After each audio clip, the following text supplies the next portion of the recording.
Iwayan Bisma alias Otot Kering buka suara usai mendapat banyak hujatan lantaran konten yang diduga melecehkan turis wanita. Melalui akun media sosial pribadinya, Otot Kering pun menanggapi santai hujatan-hujatan warganet yang dilayangkan kepadanya. Bahkan Otot Kering menyebut bahwa komentar negatif dilayangkan kepadanya menyebut netizen merasa iri tak bisa seviral dirinya. Jika diartikan ke dalam bahasa Indonesia, mana netizen-netizen yang tidak suka sama saya, biar gampang aku tabrak. Pihaknya menantang warganet yang menghujat dan iri dengannya agar bisa bersaing lewat sebuah karya.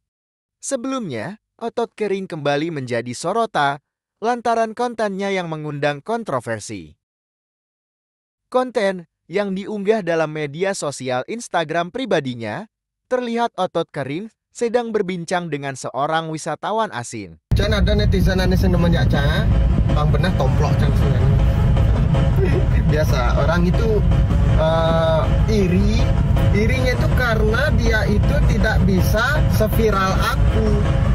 Nah gitu. Ya pokoknya gitu aja sih. Kalau Anda punya karya, saingi dong. Jangan bawaannya iri terus bos. Malu bos. Ya. Salam dari Otot Kering, biar nggak otot doang kering. Atlet pemula bisa nggak? Senggol dong.